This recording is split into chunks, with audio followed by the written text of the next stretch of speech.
Address میں ایک دفعہ پھر ریپیٹ، نمبر 29، گلی number 6، lane number 5، sector B, DHA 2، Islamabad. کل انشاءاللہ یوم شہادت امام سجاد علیہ السلام کے سلسلے میں تابوت امام زین العابدین علیہ السلام برآمد ہوگا علامہ صاحب کے خطاب کے بعد۔ تمام مومنین سے زیارت تابوت اور ماتمداری میں شرکت کی اپیل کرتا ہوں۔ انتہائی ادب سے درخواست کروں گا حجت الاسلام و مسلمین علامہ سید اخلاق حسین شرائع صاحب سے ایک جلوہ افروز ممبر ہوں۔ نعرہ تکبیر، نعرہ رسالت، نعرہ حیدری، بلند تر سلوات۔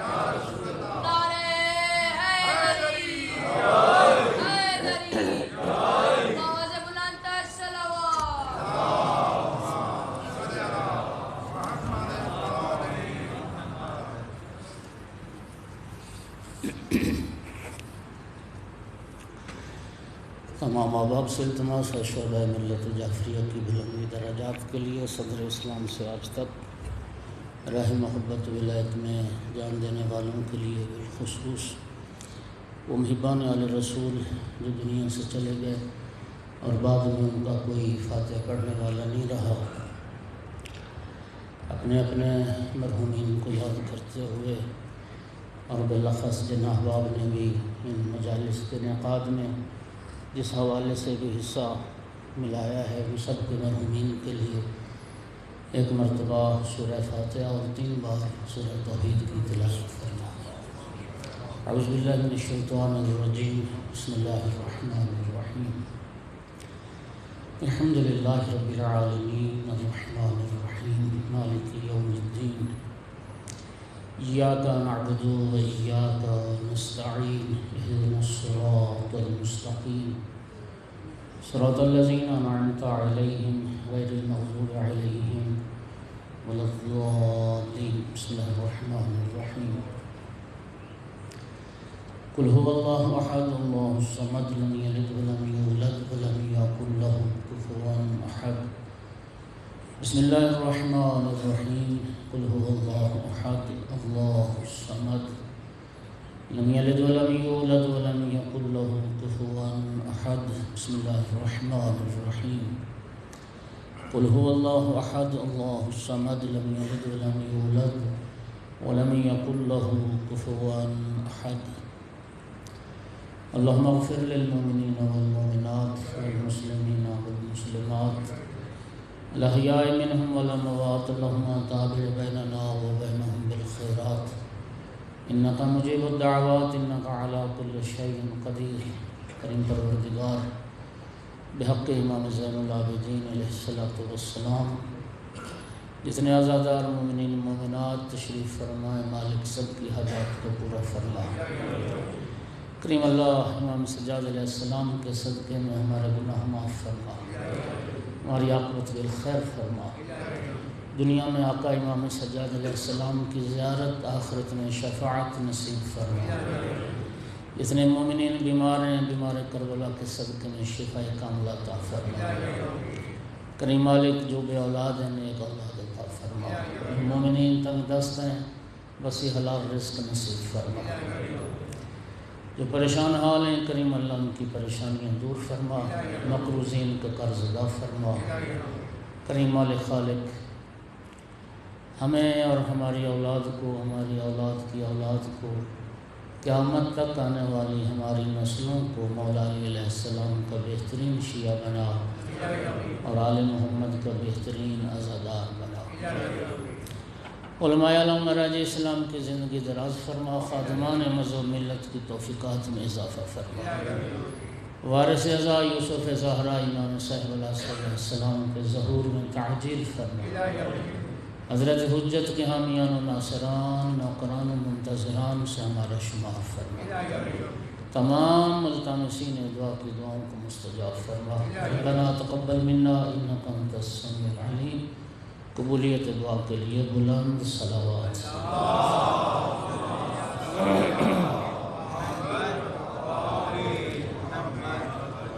امام صاحب العصر علیہ السلام کے ظہور میں تعجیل کے لیے بھی بلند تر صلوات۔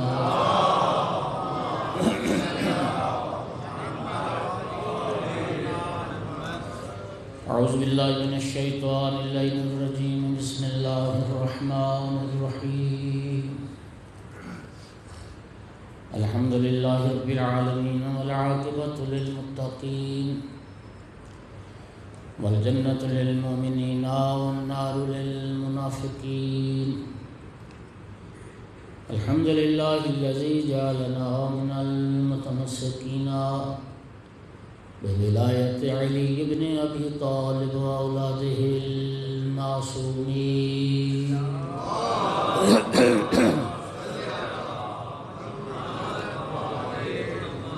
الحمد للہ الذی جعلنا من الباقین علی سید الشہداء واولادہ واصحابہ المظلومین۔ الصلاۃ والسلام والتحیۃ والاکرام علی رسولہ الکریم شفیع المذنبین آنس الغریبین رحمۃ للعالمین۔ عانی العبد المؤید الرسول المسدد المحمود الاحمد المصطفى الامجد ابا القاسم محمد۔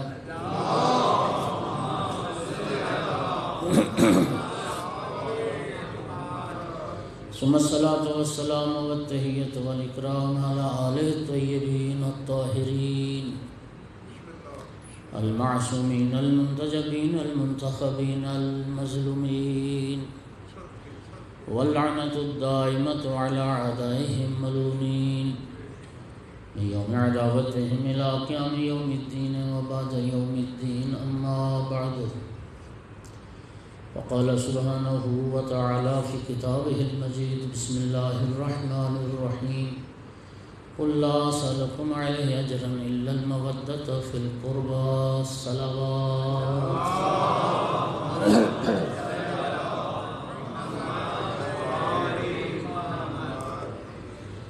مومنین کرام، امام زین العابدین علیہ السلام کی تعلیمات میں سے ایک رسالۃ الحقوق ہے جو امام نے ہمارے لیے چھوڑا، اور علماء نے لکھا کہ حقوق بشر پر پہلی جو دستاویز کتابی صورت میں آئی ہے وہ امام سجاد علیہ السلام کا یہ رسالہ ہے۔ میں نے پہلی مجلس میں عرض کیا تھا، تو آج الحمدللہ مجھے بڑی خوشی ہوئی، چکلالہ میں آج تھی مجلس، تو اس نے اتفاق دیکھیے کہ وہاں پر مومنین میں سے کسی دوست نے وہی امام سجاد علیہ السلام کا رسالۃ الحقوق مومنین میں بطور تبرک تقسیم کیا ہے۔ مجھے بہرحال بڑی خوشی ہوئی، بلکہ دو چیزیں تھیں۔ کلمات قصار امیر المومنین علیہ السلام کے نہج البلاغہ کا جو تیسرا حصہ ہے، ایک وہ کتابچہ تھا، اور ایک رسالۃ الحقوق اردو ترجمہ امام سجاد علیہ السلام کا وہ تقسیم ہوا۔ الحمدللہ ثم الحمدللہ، اللہ تعالیٰ ہمیں عمل کی توفیق عطا فرمائے۔ مومنین کرام، حقوق کی بحث جاری ہے۔ آج امام علیہ السلام نے فرمایا کہ مؤذن جو اذان دیتا ہے وہ بھی تم پر حق رکھتا ہے، مؤذن کے بھی تمہاری گردن پر حقوق ہیں۔ آقا نے فرمایا مؤذن کا حق ہے۔ بعض چیزوں کو ہم معمولی سمجھتے ہیں، لیکن دیکھیں امام علیہ السلام نے اس کو باقاعدہ مؤذن کا حق اس رسالۃ الحقوق میں بیان کیا۔ فرمایا فَأَن تَعْلَمْ، پہلی بات تمہیں یہ علم ہونا چاہیے، یقین ہونا چاہیے کہ جتنے بھی امام نے حقوق بیان فرمائے نا، تو پہلا لفظ یہ تھا ان تعلم، ان تعلم، ان تعلم، تمہیں جاننا چاہیے، تمہیں علم ہونا چاہیے، تمہیں اس بات کا یقین ہونا چاہیے کہ یہ ایک حق ہے جو رب نے تمہاری گردن پر رکھا ہے۔ ان تعلم انہ مذکرک بربک، فرمایا تمہیں یہ علم ہونا چاہیے کہ جو مؤذن ہوتا ہے تمہیں تمہارے رب کی یاد دلاتا ہے۔ مؤذن تمہیں تمہارے رب کی طرف توجہ دلاتا ہے، تمہارے رب کی تمہیں یاد دلاتا ہے۔ وَدَاعِيكَ إِلَىٰ حَظِّكَ، اور پھر وہ تمہیں دعوت دے رہا ہوتا ہے کہ آپ اپنے حصے کی جو بندگی ہے رب کی اس کو بجا لا۔ وَأَفْضَلُ عَوَانِكَ عَلَىٰ قَضَاءِ الْفَرِيضَةِ الَّتِي افْتَرَضَهَا اللَّهُ عَلَيْكَ، اور جو فریضہ اللہ نے تم پر فرض کیا ہے، جو واجب خدا نے مقرر فرمایا ہے، اس فریضے کی ادائیگی میں مؤذن تمہارا بہترین مددگار ہے۔ انسان دنیا کے کام کاج میں مشغول ہوتا ہے، مگن ہوتا ہے، محو ہوتا ہے، تو پھر یہ مؤذن ہے جو تمہیں توجہ دلاتا ہے کہ اللہ کی بندگی کی طرف، اور وہ فریضہ جو پروردگار نے تمہاری گردن پر عائد کیا ہے اس کو ادا کر۔ فَتَشْكُرَهُ عَلَىٰ ذَلِكَ، فرمایا مؤذن کے تم شکر گزار بنو، اور جس طرح محسن اپنے محسن کا شکریہ ادا کرتے ہو اسی طرح سے اذان دینے والے کا بھی شکریہ ادا کر، مؤذن کا بھی شکریہ ادا کر۔ اور فرمایا اگلا جملہ سنیے، عَلِمْتَ أَنَّهُ نِعْمَةٌ مِّنَ اللَّهِ عَلَيْكَ، جہاں اللہ کریم کی بے پایان نعمتیں، فرمایا ان نعمتوں میں سے ایک مؤذن بھی تمہارے لیے اللہ کی نعمت ہے۔ تمہیں یہ علم ہونا چاہیے کہ مؤذن اذان دینے والا یا رب کی طرف سے تمہارے لیے ایک نعمت ہے، لا شک فیہا، اور اس نعمت خدا بندی ہونے میں، اس کے نعمت خدا بندی ہونے میں ذرا برابر شک نہ کرنا۔ اور فرمایا پس اس اللہ کی نعمت کے ساتھ فَأَحْسِن صُحْبَةَ نعمت اللہ، اس اللہ کی نعمت کے ساتھ یعنی مؤذن کے ساتھ تم اچھا سلوک کرنا اور بہترین سلوک کرنا، اور ہر حال میں تم اللہ کے شکر گزار رہو کہ رب نے تمہیں یہ نعمت بھی عطا کی ہے کہ کوئی تو ہے نا جو تمہیں تمہارے رب کی یاد دلاتا ہے۔ سامعین گرامی قدر، اذان اسلامی تعلیمات میں سے ایک اہم معاملہ ہے۔ یہ اذان کی مشروعیت، اذان دین کا حصہ کب بنی؟ یہ جب نبی کریم نے ہجرت فرمائی مکہ سے مدینہ کی طرف، تو پہلا جو ہجری سال تھا، ہجرت کے پہلے سال میں یہ اذان کی مشروعیت آئی ہے۔ یار لوگوں کے تو بڑے قصے ہیں، ہم اپنی بات کریں جو تعلیمات پیغمبر اور آل پیغمبر سے ہم تک پہنچی ہیں۔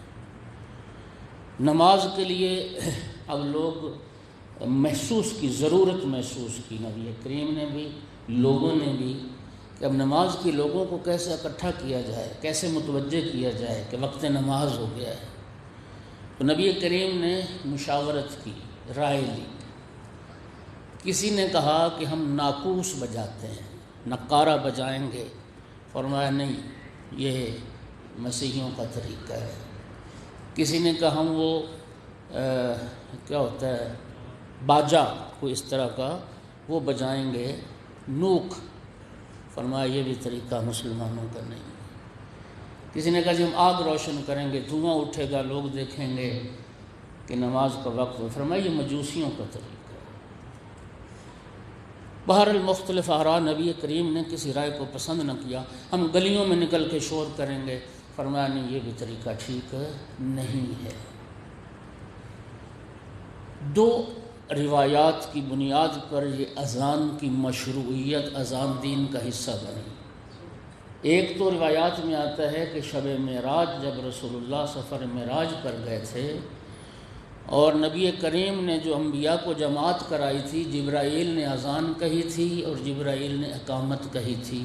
پہلی مرتبہ اذان و اقامت نبی کریم نے جبرائیل سے سنی۔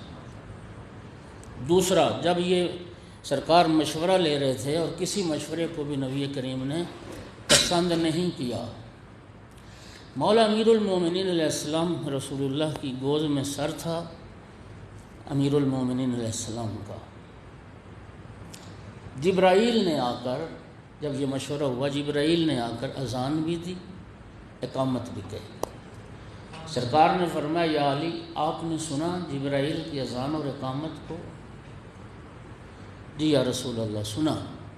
یاد ہے؟ یا رسول اللہ بالکل یاد ہے۔ فرمایا بلال کو یہ تعلیم دو، اور بلال آج کے بعد جب نماز کا وقت ہوگا بلال اذان کرے۔ توجہ ہو گیا ذرا۔ تو پہلا مؤذن رسول اللہ نے جناب بلال کو قرار دیا ہے۔ مؤذن بھی ہر کسی کو نہیں بنایا جا سکتا، مؤذن کے لیے بھی کچھ شرائط ہیں۔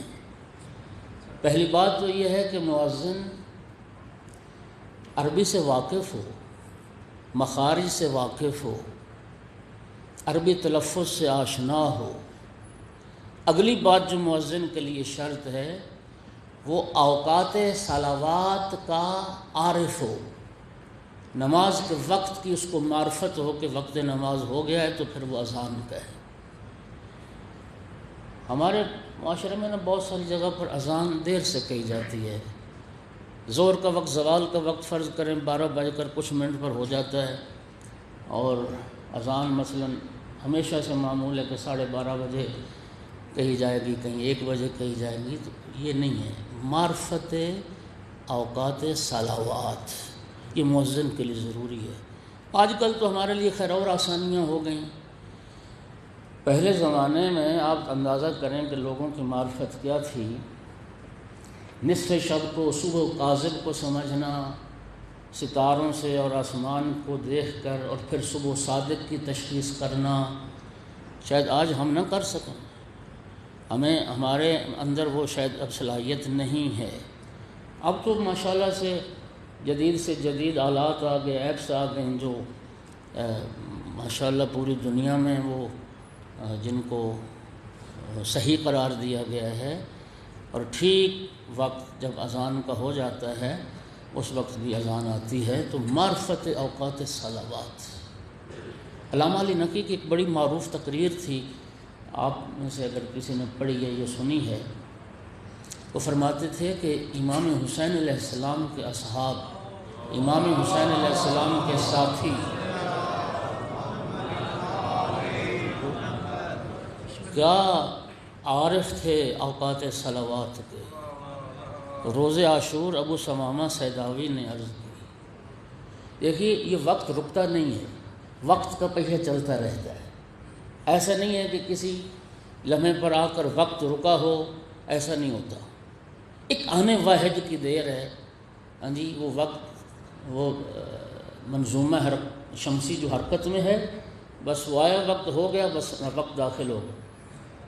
امام فرماتے ایک لمحے کے لیے ابو ثمامہ سیداوی نے عرض کی، فرزند رسول نماز ظہر کا وقت ہو گیا اور جو اصحاب بچ گئے ہیں ان کی خواہش ہے آخری نماز آپ کی اقتداء میں ادا کریں۔ اور امام نے ابو ثمامہ کو پھر دعا فرمایا، ابو ثمامہ تو نے اس مشکل وقت میں بھی نماز کو یاد رکھا، میں دعا کرتا ہوں اللہ قیامت کے دن تجھے نمازیوں میں سے محشور فرمائے، نمازیوں میں سے۔ اور آل محمد کتنا اہتمام کرتے تھے۔ امام حسین علیہ السلام جب 28 رجب کو مدینہ سے چلے ہیں تو امام علیہ السلام نے اسپیشل ایک مؤذن ساتھ رکھا ہے، جس کی ڈیوٹی یہ تھی، جس کا کام یہ تھا کہ جب بھی نماز کا وقت ہوگا وہ مؤذن اذان کہے گا۔ حجاج ابن مسروق جعفی، حجاج ابن مسروق جعفی یہ امام کے مؤذن تھے پورے سفر میں، حتیٰ شب عاشور تک امام کے قافلے میں مؤذن حجاج ابن مسروق جعفی تھے۔ اس پورے سفر میں صرف صبح عاشور امام حسین علیہ السلام نے مؤذن بدلا ہے، صبح عاشور مؤذن بدلا ہے۔ فرمایا حجاج آج تو اذان نہیں دے گا، میرا علی اکبر اذان دے گا۔ مجھ سے اگر کوئی پوچھے کہ روز عاشور کو میں 2 جملوں میں خلاصہ کروں، روز عاشور کو، تو وہ جو 2 جملے یہ ہیں، اذان علی اکبر سے شروع ہوا روز عاشور، اذان علی اکبر علیہ السلام سے شروع ہوا اور مولا حسین علیہ السلام کے سجدے پہ ختم ہوا۔ تو مومنین یہ اذان مؤذن کا امام فرماتے ہیں ایک حق ہے تمہاری گردن پر۔ سامعین گرامی، بچہ پیدا ہو اس کا بھی حق ہے، اس کے دائیں کان میں اذان کہی جائے اور بائیں کان میں اقامت کہی جائے، اور بچے کی ولادت کے فوراً بعد یہ عمل کیا جائے۔ حکم یہ ہے کہ سب سے پہلی آواز بچے کی سماعت سے اللہ کی کبریائی کی ٹکرائے، اللہ اکبر۔ اس لیے حکم ہے جو عورتیں بچے کی ولادت کے وقت بچے کی ماں کے پاس ہوتی ہیں انہیں دنیاوی گفتگو نہیں کرنی چاہیے۔ سب سے پہلی کوشش ہو کہ سب سے پہلے بچے کے دائیں کان میں اذان اور بائیں میں اقامت کہی جائے، اور نبی کریم فرماتے ہیں یہ بچے کی شیطان سے حفاظت کا طریقہ ہے۔ اور ویسے بھی حدیث مبارک ہے کہ جب اذان کی آواز بلند ہوتی ہے تو شیطان بھاگ جاتا ہے، شیطان دور ہو جاتا ہے۔ مومنین کرام، نبی کریم صلی اللہ علیہ وآلہ وسلم نے ارشاد فرمایا، اذان فرمایا کہ یحشر المؤذنون، قیامت کا جب دن آئے گا اذان کہنے والے لوگ میری امت میں سے وہ محشور ہوں گے مع الانبیاء والصدیقین والشہداء، انبیاء کے ساتھ، شہداء کے ساتھ، صدیقین کے ساتھ محشور ہوں گے جو اذان کہنے والے۔ اور ایک حدیث میں فرمایا جو مؤذن دنیا میں اذان کہتے ہیں، اذان دینے والے، جب قیامت کا دن آئے گا تو ان کے سر بلند ہوں گے جب وہ میدان محشر میں وارد ہوں گے۔ نبی کریم صلی اللہ علیہ وآلہ وسلم، صلوات پڑھو سارے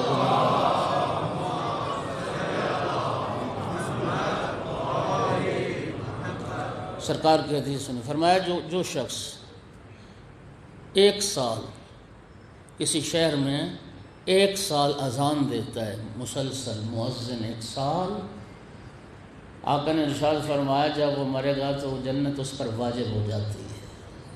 ایک سال جو اذان کہتا ہے، مؤذن ہماری گردنوں پر حق رکھتا ہے۔ ایک حدیث میں رسول اللہ نے فرمایا اگر تمہیں اذان کی فضیلت معلوم ہو جائے اور نماز جماعت کی پہلی صف میں کھڑے ہو کر نماز پڑھنے کا ثواب معلوم ہو جائے تو میری امت اذان کہنے کے لیے اور پہلی صف میں کھڑے ہونے کے لیے قرعہ کشی کرتے، قرعہ ڈالتے کہ آج اذان کون کہے گا۔ پہلی صف میں کھڑے ہونے کے لیے قرعہ ڈالتے کہ آج اذان کون دے گا۔ یہ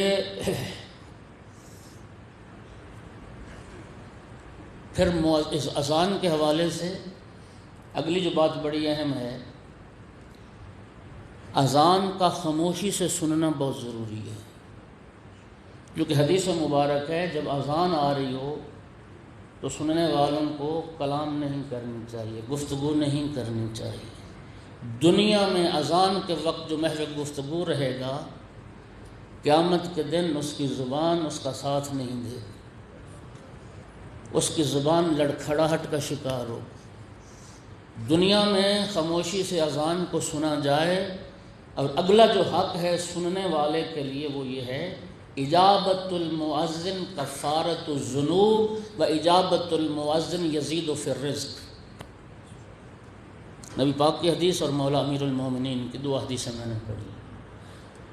مؤذن جو جملہ اذان کا کہے سامع کے لیے مستحب ہے کہ اس کو دہرائے، اللہ اکبر، سننے والا بھی کہے اللہ اکبر، مؤذن کہے اشہد ان لا الہ الا اللہ، سننے والا بھی کہے اشہد ان لا الہ الا اللہ۔ سماع نہ کرے، استماع کرے، سنے نہیں توجہ سے سنے، اور ہر جملے کے ساتھ اس کو دہرائے۔ نبی پاک فرماتے ہیں جو مؤذن کے ساتھ ان فصول اذان کو دہراتا ہے کفارۃ الذنوب، یہ عمل اس کے گناہوں کا کفارہ ہے۔ میں حدیث کا ذمہ دار ہوں ایمان سے۔ ایک حدیث میں معصوم نے فرمایا صرف مؤذن کی اذان سن کر مؤذن کے ساتھ ان فصول اذان کو دہرانے والا خارج من ذنوبہ کیوم ولدتہ امہ، اپنے گناہوں سے ایسے نکل جاتا ہے جیسے آج شکم مادر سے باہر دنیا میں آیا ہے، یوں اس کے گناہ معاف ہو جاتے ہیں صرف اذان کے ان فصول کو، ان جملوں کو مؤذن کے ساتھ دہرائے۔ اور مولا امیر المومنین علیہ السلام نے فرمایا یزید فی الرزق، مؤذن کی اذان کے ساتھ ساتھ ان جملوں کا جو دہرانا ہے یہ وسعت رزق کا سبب ہے، اس سے رزق میں برکت اور رزق میں اضافہ ہوتا ہے۔ اور اذان و اقامت بچوں کو سکھائیں۔ امام جعفر صادق علیہ السلام نے ارشاد فرمایا کہ اذان اور اقامت کہہ کر جو مومن نماز ادا کرتا ہے اس کے پیچھے 2 صفیں ملائکہ کی نماز پڑھتی، اور ایک صف میں ملائکہ کتنے؟ ما بین المشرق والمغرب، ایک صف مشرق سے مغرب تک لمبی ہوتی ہے، 2 صفیں جب اذان بھی کہے اقامت بھی کہے۔ اور فرمایا اگر صرف اقامت کہے اور اذان نہ کہے تو پھر 1 صف ملائکہ کی۔ لہذا مومنین آپ عادت ڈالیں، توجہ کریں، یعنی وہ نماز جو آپ اکیلے میں پڑھ رہے ہیں اگر اذان و اقامت کے ساتھ پڑھیں تو وہی نماز جماعت کا اجر اور ثواب رکھتی ہے، جماعت کا اجر اور ثواب رکھتی ہے۔ اور اگلی بات سنیں، جہاں تک نماز کا حکم ہے تو قرآن پاک تو یہی کہتا ہے، یہ اس رب کریم کا کرم ہے کہ وہ فرادہ بھی قبول کر لے، اللہ ہمیں فرادہ بھی پڑھنے کی توفیق دے دے، ورنہ قرآن میں رب نے جہاں نماز کا فرمایا ہے وہ جماعت کے ساتھ ہی فرمایا ہے۔ جی ایسا نہیں، وَارْكَعُوا مَعَ الرَّاكِعِينَ، رکوع کرو رکوع کرنے والوں کے ساتھ۔ حدیث میں آتا ہے کہ بغیر کسی مجبوری کے، بغیر کسی وجہ کے جو جماعت کو ترک کرتا ہے اس کی نماز ہی نہیں۔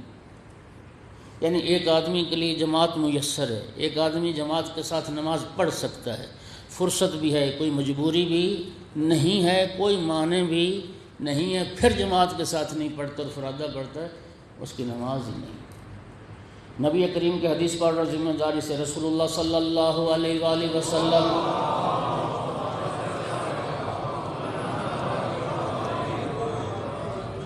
ارشاد فرمایا کہ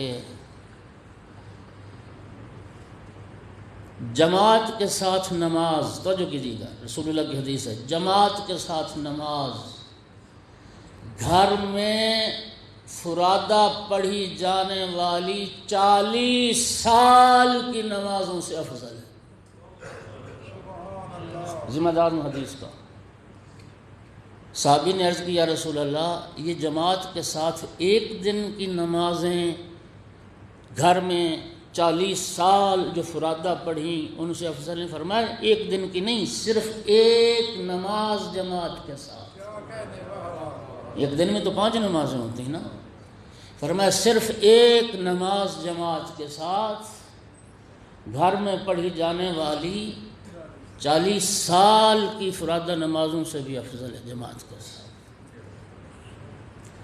مومنین کوشش کریں، اللہ کرے یہ جماعت کے ساتھ عشق پیدا ہو، جماعت کے ساتھ۔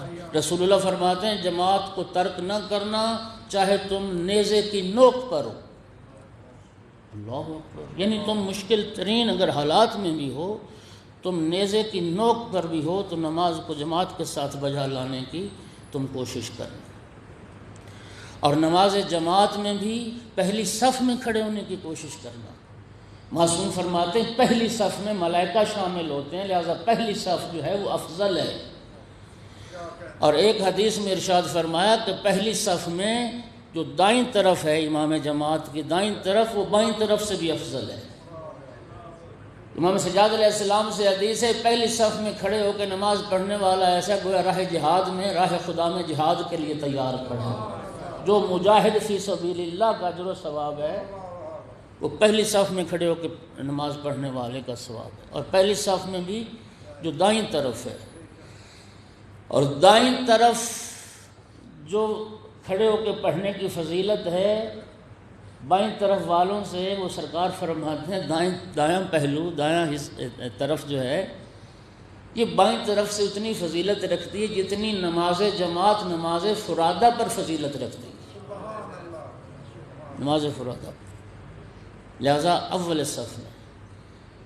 اور سامعین گرامی، نبی پاک صلی اللہ علیہ وآلہ وسلم نے ارشاد فرمایا، ذرا سنیے، جو مومن 40 دن، کتنے؟ ایک چلہ، 40 دن ہر نماز جماعت کے ساتھ پڑھے، اور جماعت میں وہ آخری رکعت میں نہیں شامل ہو بلکہ تکبیرۃ الاحرام کے ساتھ تکبیرۃ الاحرام کو درک کرے، تکبیرۃ الاحرام کے ساتھ شامل اور 40 دن نماز پڑھے، کتب لہ براءتان، رسول اللہ نے فرمایا 2 نجات کے پروانے اس کے لیے لکھ دیے جاتے ہیں، براءۃ من النار و براءۃ من النفاق، اس کو جہنم سے رہائی کا پروانہ بھی عطا کر دیا جاتا ہے، نفاق اور منافقت سے رہائی کا پروانہ بھی عطا کر دیا جاتا ہے۔ تو جماعت کے ساتھ،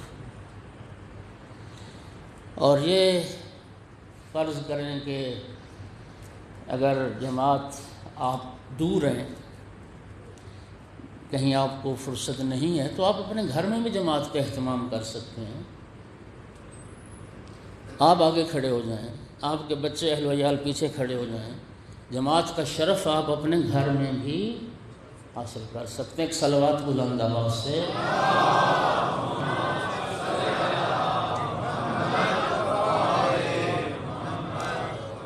اور یہ خود اذان بہت ساری بیماریوں سے نجات کا سبب ہے۔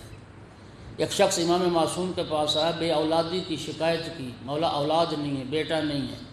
امام علیہ السلام نے فرمایا اپنے گھر میں بلند آواز سے اذان دیا کرو، اپنے گھر میں بلند آواز سے اذان دیا کرو۔ اور حکم یہی ہے، پرانے زمانے میں حکم ہوتا ہے چھت پر چڑھ کر یا کسی مازنہ ہوتا تھا، بلندی ایک مینارہ سا جہاں پہ چڑھ کے، لیکن آج کل تو سپیکروں نے وہ کمی جو ہے وہ پوری کر دی ہے۔ تو فرمایا جہاں جہاں تک مؤذن کی پھر اذان کی آواز جاتی ہے نا، وہاں تک ذرات بھی اس کے لیے مغفرت کی دعا کرتے ہیں، اس کی بخشش کی دعا کرتے ہیں۔ توجہ ہو رہی ہے میرے محترم صاحب؟ جس گھر میں آسیب ہے، جادو ہے، کوئی اگر سمجھتا ہے کہ میرے گھر میں کوئی سایہ ہے، کوئی شیاطین ہیں، یا اس طرح کی کوئی جسے کہتے ہیں نا ہوائی چیزیں ہیں، اس کا علاج بھی معصوم نے اذان کو بتایا۔ گھر میں بلند آواز سے اذان کہو، انشاءاللہ ان اشرار سے اللہ تعالیٰ اس گھر کو پاک رکھے گا، محفوظ رکھے گا۔ ایک صلوات پڑھتے ہیں۔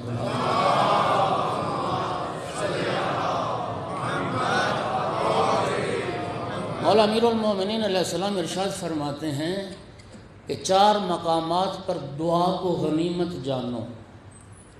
یہ 4 مقامات مزان اجابت دعا ہیں، یعنی جن اوقات میں دعاؤں کے قبول ہونے کے امکانات زیادہ ہیں، دعاؤں کی قبولیت کے امکانات زیادہ ہیں، وہ 4 مقام ہیں۔ ان میں سے ایک اذان کا وقت ہے۔ اذان میں دعا کہاں کرنی ہے؟ 2 جملوں کے درمیان جب مؤذن وقفہ کرتا ہے، وہ وقت دعا کا ہے، اس وقت میں دعا کرو، اذان کے اوقات میں دعا کرو۔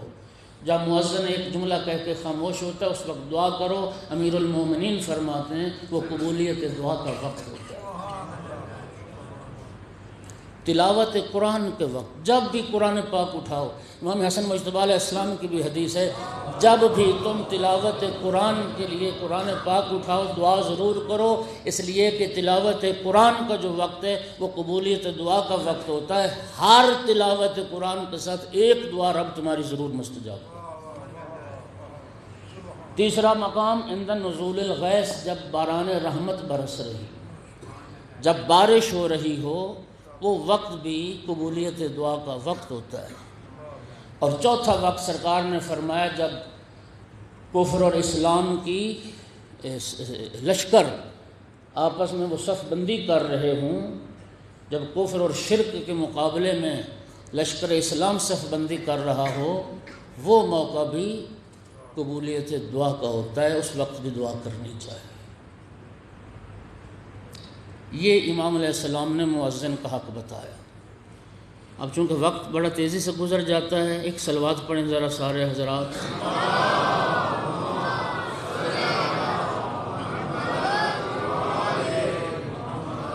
اب ایک حق اور سن لو۔ امام سجاد علیہ السلام فرماتے ہیں یہ جو امام جماعت ہے جسے ہم پیش نماز کہتے ہیں، آقا فرماتے ہیں یہ پیش نماز بھی، امام جماعت بھی اس کا بھی تمہاری گردن پر ایک حق ہے۔ امام جماعت کا حق کیا ہے؟ فرمایا فَأَن تَعْلَمَ أَنَّهُ قَدْ تَقَلَّتَ السَّفَارَةُ فِيمَا بَيْنَكَ وَبَيْنَ اللَّهِ، تمہیں علم ہونا چاہیے کہ امام جماعت پیش نماز تیرے اور تیرے رب کے درمیان یہ سفیر ہے، یہ سفارت کاری کرتا ہے، تیرے اور تیرے رب کے درمیان یہ وسیلہ بنتا ہے اور واسطہ بنتا ہے، اور یہ پیش نماز تیری طرف سے نماز میں کھڑے ہو کے کلام کرتا ہے۔ یہ حکم ہے نا کہ جب امام جماعت قرات کر رہا ہو تو مقتدی کے لیے ضروری ہے کہ وہ اس قرات کو خاموشی سے سنیں۔ تمہاری طرف سے رب کے ساتھ وہ ہم کلام ہے، تمہاری طرف سے وہ سفیر ہے گویا جو اللہ سے گفتگو کر رہا ہے۔ تم کلام نہیں کرو گے، تمہاری طرف سے وہ کلام کرے گا۔ اور امام نے فرمایا نماز میں گویا وہ تمہاری طرف سے رب کی بارگاہ میں دعا کر رہا ہوتا ہے، ایاک نعبد و ایاک نستعین۔ تم اس کی طرف سے دعا نہیں کرتے ہو، لیکن وہ تمہاری طرف سے اللہ کی بارگاہ میں دعا کر رہا ہوتا ہے، اور وہ تمہارے لیے رب سے کچھ طلب کرتا ہے جبکہ تم طلب نہیں کرتے ہو۔ اس نے اپنے ذمے لیا ہے، اگر نماز میں کوئی کمی یا کوتاہی پیش نماز سے ہوتی امام جماعت سے، امام فرماتے ہیں اس کا وہ ذمہ دار ہے، تم اس کے کوئی ذمہ دار نہیں ہو، وہ خمیازہ اسی کو بھگتنا پڑے گا نہ کہ تم کو، لہٰذا اس کی غلطی میں تم اس کے شریک نہیں ہو، لیکن اس کی نیکی میں تم اس کے ساتھ شریک ہو، اس کی قرات میں، اس کی دعا میں، اس کے ثواب میں تم اس کے ساتھ شریک ہو۔ لہٰذا اپنی اس نماز پر اپنے اس امام جماعت کے بھی شکر گزار رہو، یہ بھی تمہارا محسن ہے اور اس کا بھی تم شکریہ ادا کرو۔ اور مومنین جماعت کے ساتھ من صلی خلف عالم، حدیث مبارک ہے، عالم کے پیچھے جو نماز پڑھے، توجہ کرنا، ایک رکعت معصوم فرماتے عالم کی اقتداء میں نماز ایک رکعت 2000 رکعت کا ثواب رکھتی، 2000 رکعت کا ثواب رکھتی۔ میں نے عرض کیا کہ جماعت کے ساتھ اصل حکم ہی جماعت کے ساتھ نماز ادا کرنے کا ہے۔ اللہ ہمیں توفیق عطا فرمائے کہ نمازی بنیں اور اول وقت کے نمازی بنیں اور ہر نماز جماعت کے ساتھ ادا کریں۔ بہت سارے واقعات ہیں، اب ان میں کیا وقت ضائع کروں۔ آج شب شہادت ہے امام زین العابدین علیہ السلام کی، چونکہ آپ نے اعلان سن لیا کیا کہ کل انشاءاللہ روز شہادت ہے، اور کل جو آخری مجلس ہوگی وہ تفصیل سے میں شہادت اور آقا کے مصائب بھی بیان کروں گا، اور کل اختتام مجلس پر تابوت شبیہ تابوت امام زین العابدین علیہ السلام بھی برآمد ہوگا۔ آج کی اس مجلس میں چونکہ شب شہادت ہے تو میں آقا کی عظمت کا ایک قصیدہ جو بڑا تاریخی قصیدہ ہے اس کے چند اشعار آپ کی خدمت میں پیش کرتا ہوں۔ آپ ایک صلوات بلند آواز سے پڑھیں۔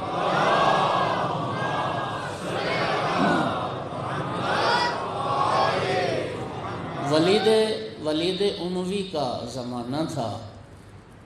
ہشام بن عبد الملک بن مروان یہ ولی عہد ہے، اس کا بھائی ہے، یہ حج کے لیے ہے۔ ظاہر بادشاہ اور بادشاہ زادے جب چلتے تھے تو لاؤ لشکر ساتھ چلتے تھے، تو غلام، محافظ، کنیزیں، سپاہی خانہ کعبہ کا طواف کیا، اور طواف کعبہ کے بعد حجر اسود کو بوسہ دینا چاہتا تھا تو رش بہت زیادہ تھا۔ جو آپ حج کر چکے ہیں آپ جانتے ہیں کہ حجر اسود پر ہمیشہ ہی رش ہوتا۔ اس کے جو سپاہی تھے، محافظ تھے ہشام اموی کے، انہوں نے بڑی کوشش کی کہ لوگوں کو حجر اسود سے دور کریں اور اس کے لیے راستہ بنائیں تاکہ وہ آرام اور سکون کے ساتھ حجر اسود کو بوسہ دے سکے، لیکن کسی حاجی نے کوئی پرواہ ہی نہیں کی۔ مجبوراً صحن حرم میں اس کے لیے کرسی بچھا دی گئی اور وہ کرسی پہ بیٹھ کے انتظار کرنے لگ گیا کہ جب رش کم ہوگا تو میں بوسہ دوں گا حجر اسود کو۔ عین اسی اثناء میں کیا دیکھتا ہے کہ ایک نورانی چہرے والی شخصیت ہے جو حجر اسود کی جانب بڑھ رہی ہے۔ لوگ خود بخود راستہ چھوڑتے جا رہے ہیں، کوئی راستہ بنانے والا نہیں ہے، لوگ خود بخود راستہ بنا رہے ہیں۔ یہ منظر شام والے بھی دیکھ رہے تھے، ہشام بھی دیکھ رہا تھا۔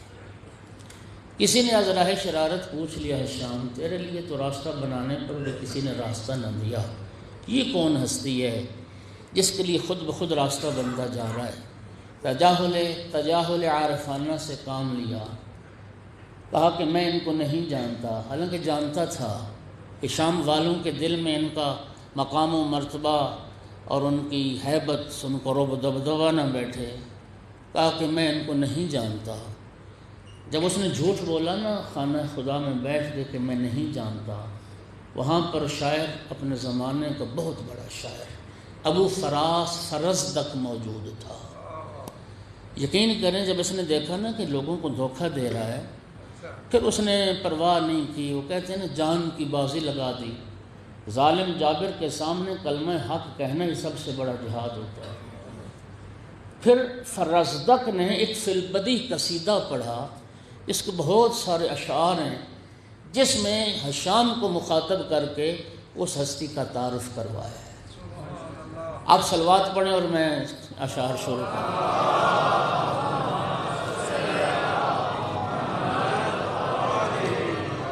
ایک مرتبہ اور بھی صلوات پڑھ لیں۔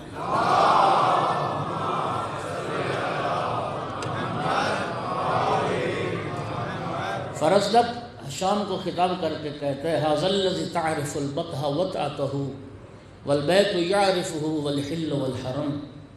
ہشام یہ وہ ہستی ہے مکہ کی سرزمین جس کے قدموں کی آہٹ کو پہچانتی ہے، والبیت یعرفہ والحل والحرم، یہ کعبہ بھی ان کو پہچانتا ہے، یہ سارے حل اور حرم کی زمین ان کو پہچانتی ہے۔ لیسا قولک من ھذا بظاہرہ العرب تعرف من انکرت ولجم۔ ہشام تیرا یہ کہنا کہ میں انہیں نہیں پہچانتا، اس کہنے سے انہیں کیا نقصان ہو سکتا ہے؟ ہشام جس سے تو جاہل ہے سارا عرب انہیں جانتا ہے، سارا عجم انہیں جانتا ہے، سارا عرب انہیں جانتا ہے، سارا عجم انہیں جانتا ہے۔ سنیے شعر کا، من معاشر حبہم دین و بغضہم کفر و قربہم ملجا و معتصم۔ ہشام یہ ہستی اس گھرانے سے تعلق رکھتی ہے جس گھرانے کی محبت کا نام دین ہے، اور جس گھرانے سے بغض کا نام کفر ہے، اور جس گھرانے کی قربتی جہنم سے بچانے والی ہے۔ ھذا ابن فاطمہ ان کنت جاہلہ بجدہ انبیاء اللہ قد ختم۔ ہشام سن جس سے تو جاہل ہے یہ فاطمہ زہرا کا لال ہے۔ صلوات تو پڑھو سیدہ کی ذات پر۔ وابن الوسیل الذی فی سیفہ سقم، اور یہ فاطمہ زہرا کا لال ہے اور اس کا بیٹا ہے جس کے نانا پر نبوتیں ختم ہو گئی ہیں۔ ینمی الی ذروۃ العز التی قصرت عن نیلها عرب الاسلام والعجم، یہ ہستی عزت رزمت کی اس بلندی پر پہنچی جس بلندی پر نہ کوئی عرب جا سکا نہ کوئی عجم جا سکا۔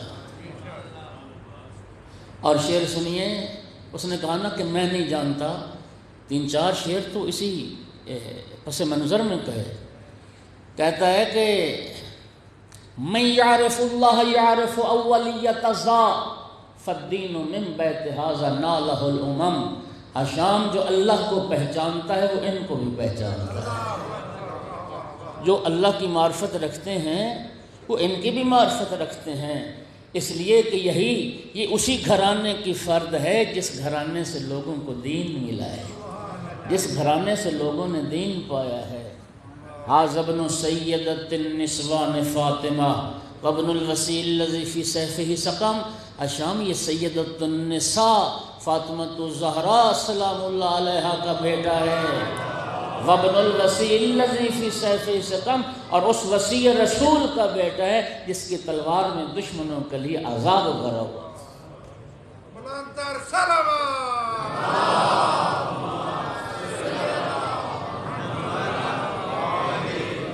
گھبرا تو نہیں گئے؟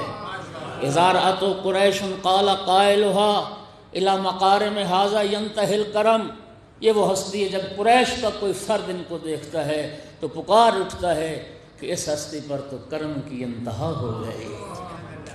لا یستطیع جواد، دیکھیے یہ وہ قصیدہ ہے فرزدق کا، دنیا کی متعدد زبانوں میں اس کا ترجمہ ہوا۔ مولانا نجم الحسن قراروی صاحب نے اردو میں بھی اس کا منظوم ترجمہ کیا ہے 14 ستارے میں، البتہ وہ تھوڑے سے حصے کا ترجمہ کیا۔ اب مجھے یاد نہیں ہے، کسی زمانے میں ہمارے ایم.اے. عربی کے نصاب میں بھی فرزدق کا قصیدہ شامل تھا، کچھ حصہ اس کا شامل تھا۔ مولانا روم نے، حالانکہ متصل شخص ہے، اس نے اس پورے قصیدے کا فارسی میں منظوم ترجمہ کیا ہے، اس فرزدق کے قصیدے کا۔ اور مولانا روم نے پھر یہ روایت لکھی ہے، کہتے ہیں کہ کوفہ کی کسی عورت نے فرزدق کو ان کے مرنے کے بعد خواب میں دیکھا کہ فرزدق جنت میں ہیں، جنت کے محلات، باغات اور جنت کی نعمات اور جنت کی حور و قصور اور جنتی لباس اور سر پہ وہ جنتی تاج۔ کسی نے پوچھا فرزدق یہ مقام تجھے کیسے ملا؟ کہا وہ جو سید سجاد کی عظمت کا قصیدہ پڑھا تھا اس قصیدے کی وجہ سے۔ پھر ملا جامی لکھتا ہے کہ یہ قصیدہ اتنا عظیم قصیدہ ہے کہ اگر اللہ رب العزت چاہے اس قصیدے کے صدقے میں ساری کائنات کے گناہ گاروں کو بخش دے تو یہ قصیدہ اس قابل ہے کہ ہر گناہ گار بخشا جائے۔ مومنین، چھٹے امام کی حدیث ہے، اگر میرے مجمع میں کوئی شاعری کا ذوق رکھتے ہیں اور شاعرانہ مزاج ہے، اپنے ذوق کو صرف کریں مدح محمد وآل محمد علیہ السلام میں۔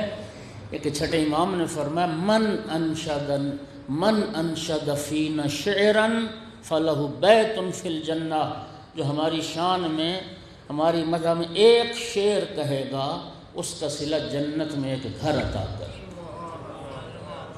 توجہ فرمائیے، فرزدق کہتا ہے کہ لا یستطیع جواد بعد غایتہم ولا یدانیہم قوم اذا کرم، حشام دنیا کا بڑے سے بڑا سخی بھی ان کی سخاوت کا مقابلہ نہیں کر سکتا جب یہ ہستی کرم کرنے پر تل جاتی۔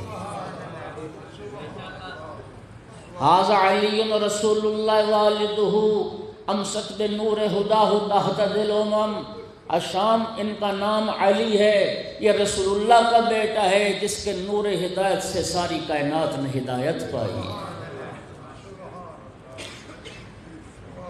مقدم ذکر اللہ بعد ذکرہم فی کل بر و مختوم بہ القلم، سنیے شعر سنیے۔ الشام اللہ کے ذکر کے بعد انہی کا ذکر مقدم ہے، اللہ کے ذکر کے بعد انہی کا ذکر مقدم ہے۔ اور بات دنیا میں جب بھی کسی نیکی اور خیر اور خوبی کی ہوتی ہے وہ بات انہی کے ذکر پہ ختم ہو جاتی ہے۔ اور چند اشعار جن میں امام کی سیرت کو بیان کیا، یغزی حیاء و یغزا من محابتہ فما یکلم الا حین یبتسم۔ شام یہ ہستی حیا کی وجہ سے اپنی نظریں جھکا کے رکھتی ہے، لیکن لوگوں کی نظریں ان کی ہیبت کی وجہ سے جھکی رہتی ہیں۔ ان کی ہیبت کا، ان کے رعب و دبدبہ کا یہ عالم ہے کہ کوئی ان سے کلام کی جرت نہیں کرتا جب تک ان کے چہرے پہ مسکراہٹ نہ آ جائے۔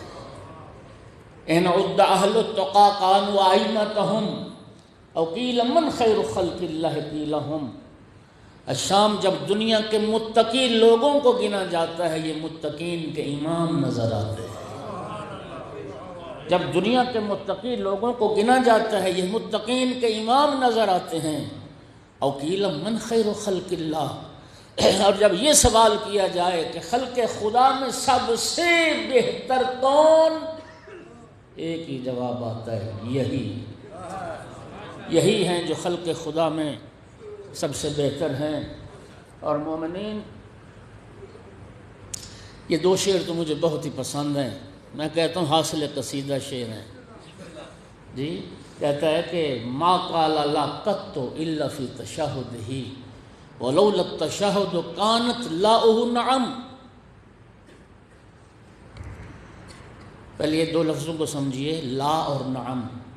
عربی میں انکار کے لیے لا اور اقرار کے لیے ہاں کہنی ہو تو نعم، لا اور نعم۔ اب شعر لطف لیں۔ ما قال لا قط الا فی تشہدہ، الشام یہ وہ ہستی ہے جنہوں نے تشہد کے علاوہ کبھی لا نہیں کہا، جن کی زبان سے کسی نے لا نہیں سنا، جن کی زبان سے کسی نے نہیں سنا سوائے تشہد کے، اشہد ان لا الہ الا اللہ، سوائے تشہد کے یہ لا نہیں کہتے۔ اگر تشہد میں لا کہنا ضروری نہ ہوتا تو یہ وہاں بھی لا نہ کہتے، نعم کہہ دیتے، نعم کہہ دیتے۔ اور اگلا شعر سنیے کہ لو یعلم الرکن من قد جاء یلسمہ لخر یلسم منہ ما وطأ القدم۔ اگر حجر اسود کو علم ہو جائے کہ کون ہستی بوسہ دینے آ رہی ہے، حجر اسود اپنا مقام چھوڑ کے ان کے قدموں کے بوسے لینا شروع۔ اگر حجر اسود کو علم ہو جائے، حجر اسود اپنا مقام چھوڑ کے ان کے نشان پاک کو چومنے لگا۔ پڑھتا چلا گیا قصیدہ، فرزدق کا قصیدہ ختم ہوا۔ الشام اموی کہتا ہے فرزدق میری شان میں بھی ایسا قصیدہ پڑھو۔ فرزدق نے کہا میری ایک شرط ہے۔ الشام کہتا ہے تیری ہر شرط منظور۔ اس نے یہی سمجھا ہوگا کوئی درہم دینار مانگے گا، کوئی پیسے مانگے گا، کوئی عربی نسل کا گھوڑا، یہی مادی توقعات ہوتی ہیں بادشاہوں سے۔ میری شان میں بھی ایسا قصیدہ پڑھو۔ فرزدق نے کہا میری شرط ہے۔ کہتا ہے تیری ہر شرط منظور ہے۔ فرزدق نے کہا میری شرط ہے ہاتھ ابن و امن مثلا، سید سجاد کی ماں جیسی ماں لے کے آ، سید سجاد کے باپ جیسا باپ لے کے آ۔ کیا کر سکتا تھا؟ غضبناک ہو گیا شام اور فرزدق کو جیل میں ڈال دیا۔ 1000 درہم حکومت وقت دیتی تھی سالانہ، وظیفہ ملتا تھا، وہ بھی بند ہو گیا۔ بہت بڑا شاعر تھا، مکہ اور مدینہ کے درمیان کسی مقام پہ قید کر دیا گیا۔ لفظوں کا ذمہ دار امام سجاد علیہ السلام کو اطلاع ہوئی۔ امام علیہ السلام نے، میرے لفظوں پہ غور کرنا، اس کی باقی ماندہ پوری زندگی کا حساب کر کے اکٹھے 12,000 درہم بھجوائے۔ غلام درہم لے کے آیا یا دینار، فرزدق نے قبول کرنے سے انکار کر دیا۔ عرض کی فرزند رسول کی خدمت میں عرض کرنا فرزند رسول یہ قصیدہ میں نے مال دنیا کے لالچ میں نہیں پڑھا ہے، میں نے دنیا کی طلب میں نہیں پڑھا ہے، لہٰذا مجھے دینار نہیں چاہیے۔ غلام دینار لے کے درہم لے کے واپس آیا، آقا نے پھر بھیجا، فرمایا جاؤ فرزدق سے کہو ہم آل محمد کے گھرانے والے جو شے عطا کر دیا کرتے ہیں وہ واپس نہیں لیا کرتے، یہ درہم رکھے قبول کرے، تمہیں اس کی ضرورت پیش آئے گی اور تیری جنت کا بھی میں سجاد ضامن ہوں۔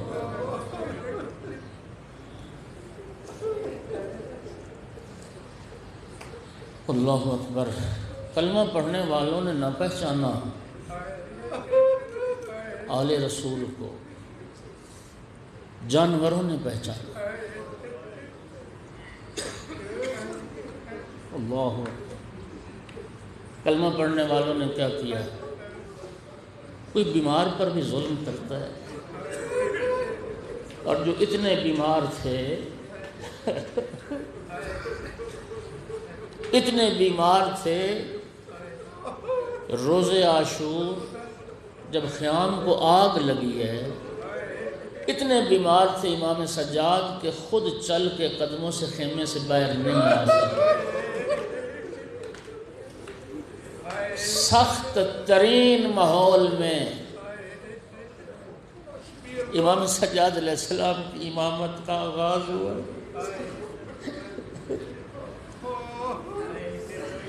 اجرکم علی اللہ، سخت ترین ماحول میں مصائب کی معراج ہے۔ امام سجاد علیہ السلام جب مولا مظلوم کربلا کی شہادت ہوئی نا، اور شہادت کے بعد سب سے طویل نیزے پہ امام کے سر کو چڑھا دیا گیا، سرزمین کربلا میں زلزلہ آیا ہے۔ امام سجاد علیہ السلام نے خیمے سے عرض کی پھوپھی اماں ذرا خیمے کا پردہ تو ہٹاؤ، کیا دیکھا نو کے نیزہ پر بابا کا سر، السلام علیکم یا بابا۔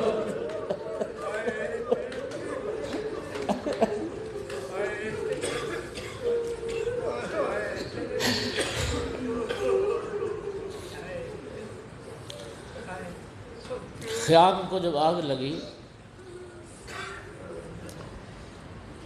پہلا مسئلہ شریعت کا پھوپھی نے پوچھا، مولا سجاد علیہ السلام،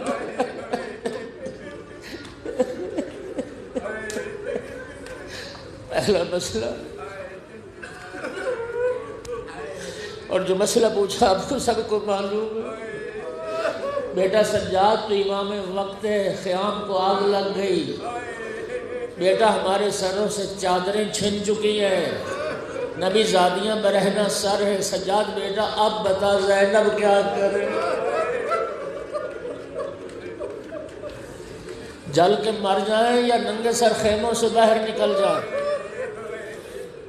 اجرکم علی اللہ۔ امام نے کیا فرمایا؟ یا عمتی انت بحمد اللہ عالمت غیر معلمہ، پھوپھی اماں آپ عالمہ غیر معلمہ ہیں، آپ تو نانا کی شریعت کو جانتی ہیں، جل کرنا حرام ہے، علیکم بالفرار، آپ خیموں سے نکلو۔ علامہ اختر باز قبلہ نجفی، پتہ نہیں کتنے لوگ آپ جانتے ہیں نہیں جانتے ہیں، بہت بڑی علمی شخصیت تھی، سیالکوٹ میں زندگی بہت گزاری انہوں نے، بڑا پڑھا، میں ان کی مجلس میں موجود تھا۔ انہوں نے یہ مجلس میں فرمایا تھا کہ جب بی بی عالمہ غیر معلمہ تھی، نانا کی شریعت کو جانتی تھی، اس مسئلے کو جانتی تھی کہ جل کے مرنا حرام ہے، تو امام سجاد علیہ السلام سے پوچھا کیوں؟ فرمایا ایک تو جو پور بچ گیا تھا نا مولا حسین کا، انہیں بتانا تھا کہ میرے بھائی کے بعد میرا بیٹا سجاد وقت کا امام ہے، ایک تو امام وقت کا تعارف مطلوب تھا، اور دوسرا انہوں نے فرمایا تھا کہ شاید بی بی نے اس لیے مسئلہ پوچھا ہو، کہتے تھے میرا دل کہتا ہے کہ شاید بی بی نے اس لیے مسئلہ پوچھا ہو کہ بیٹا امام وقت ہے، شاید کوئی ایسی راہ نکل آئے، زینب کو جل مرنا منظور ہے، ننگے سر باہر نہ جانا،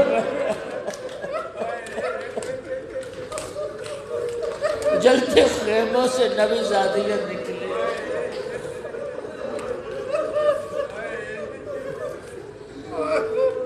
کربلا سے کوفہ، کوفہ سے شام تک 4 مقامات آئے ہیں، 4 مقامات آئے ہیں کہ جہاں امام زین العابدین علیہ السلام کی موت امام سجاد کے قریب پہنچ گئی تھی، اور میری آقا زادی زینب نے بھائی کی امانت کو بچایا، امامت کی حفاظت فرمائی۔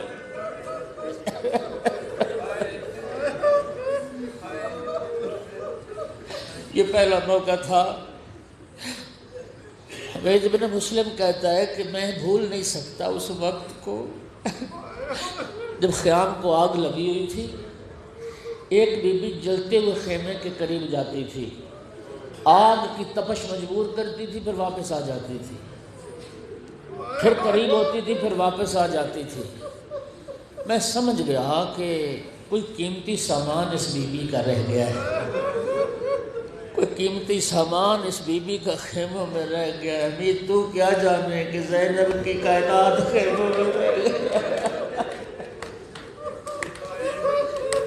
میں نے کہا بی بی آگ شعلے تیز ہے، نہ جائیے اس خیمے میں۔ کہتا ایک مرتبہ وہ بی بی جرت کر کے جلتے ہوئے خیمے میں داخل ہو گئی، اور تھوڑی دیر کے بعد جب خیمے سے آئے بیمار کو پشت پہ اٹھایا ہوا، زینب کبریٰ نے سید سجاد کو پشت پہ اٹھایا ہوا، بعیدنی مقتل کا رخ کر کے فرما بھیا تو علی اکبر کو اٹھا لایا تھا، میں سجاد بچا لائی۔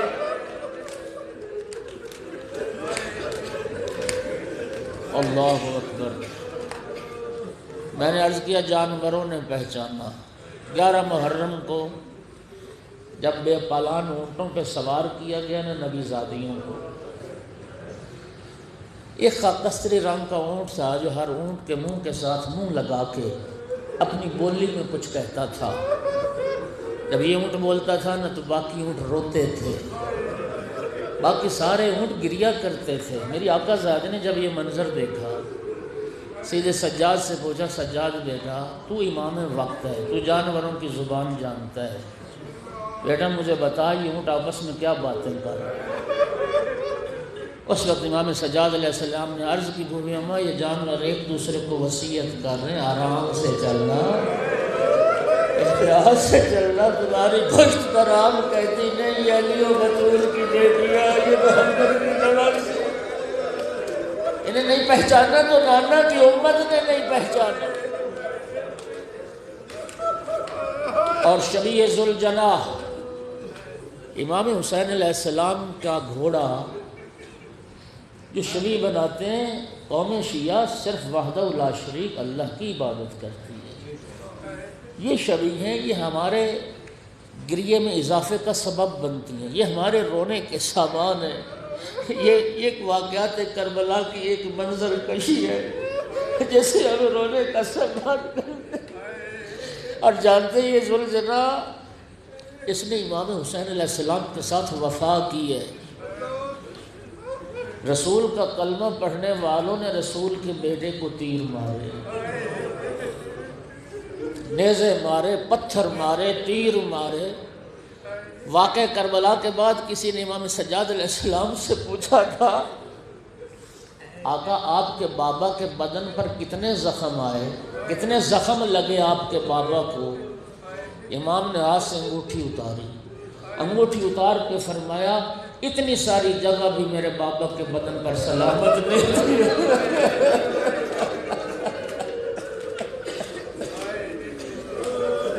اتنی سی جگہ بھی فرزند زہرا کے بدن پر جہاں امام کو کوئی زخم نہ لگا۔ امام کے بدن میں تیر پیوست تھے، اور یہ ذوالجناح بخدا قسم ذمہ دار روایت کا، اس ذوالجناح نے جب امام اتر گئے نا، ذوالجناح فرس فراست سے ہے، اتنا ہوشیار تھا، ذوالجناح نے محسوس کر لیا کہ میرا سوار میری زین پر سنبھل نہیں رہا۔ ذوالجناح نے اگلے پاؤں اگلی جانب پھیلا دیے اور پچھلے پاؤں پچھلی جانب پھیلا دیے، اور اپنے شکم کو زمین کے ساتھ لگا دیا تاکہ فرزند زہرا کو اترنے میں تکلیف نہ ہو۔ لیکن زیارت کا جملہ میرا سلام اس مظلوم پر نہ زین پر تھا نہ زمین پر تھا۔ تیروں کے مسلے پر امام اسی ذوالجناح نے ایک ایک تیر امام کے بدن سے نکالا. ذوالجناح اپنے منہ سے ایک ایک تیر مولا حسین کے بدن سے نکالا. اور جب سارے تیر نکال چکا پھر ذوالجناح کیا کرتا تھا؟ اپنے منہ سے اپنی لگام پکڑ کر مولا حسین کے ہاتھ پہ رکھتا تھا. گویا ذوالجناح کہہ رہا تھا فرزند زہرا آ میری پشت پہ سوار ہو جا، آ میری پشت پہ سوار ہو سکتا ہے سوار ہو جا، میں لے جاؤں دور، تیری بہنیں تیرے انتظار میں، تیری بیٹیاں تیرے انتظار میں. اجرکم علی اللہ. ایمان کا دفاع کیا.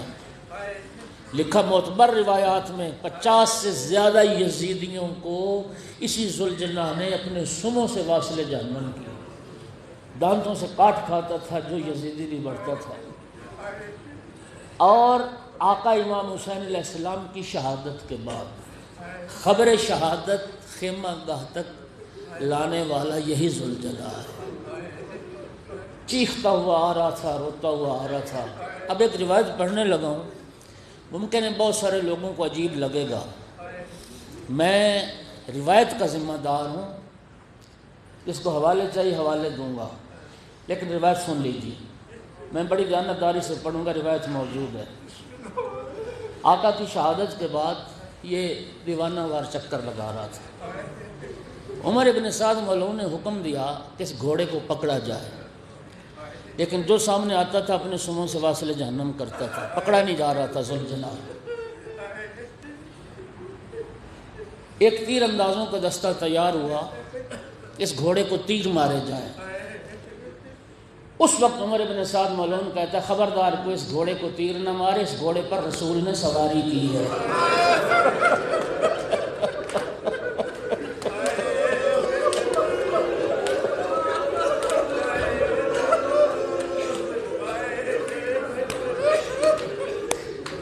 اس سے بڑا مسائل میں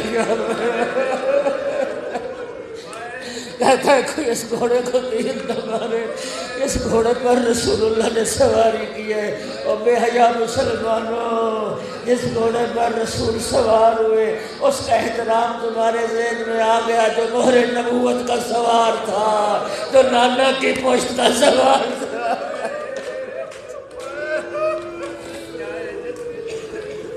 اجرکم علی اللہ. اور آج جس آقا کی شہادت کا دن منا رہے ہیں، امام زین العابدین علیہ السلام نے اپنے آخری وقت میں جب زہر مل چکا، شہادت کا وقت قریب آیا نا، اب وصایا پڑھ لیں، وصیتیں پڑھ لیں جو امام محمد باقر علیہ السلام کو فرمائیں. ان وصیتوں میں امام کا ایک ناکہ تھا، ایک اونٹنی تھی جس پر امام نے متعدد حج کیے تھے، شاید 20 حج کیے، اور اس ناکہ کو زندگی میں کبھی ایک تازیانہ نہیں مارا. امام نے اس ناکہ کی بھی وصیت کی، بیٹا وقت پر اس کے چارے کا خیال رکھنا، اس کو پانی پلانا. عزیزو سنو گے آقا کی شہادت کے بعد جب امام باقر علیہ السلام اپنے بابا کو دفن کر کے لوٹے، کسی نے عرض کی آقا آپ کے بابا کا ناکہ اپنے مقام پر نہیں ہے. امام باقر علیہ السلام آئے، دیکھا جنت البقیع میں مولا سجاد کی قبر پہ سر رکھے بیٹھا رو رہا تھا.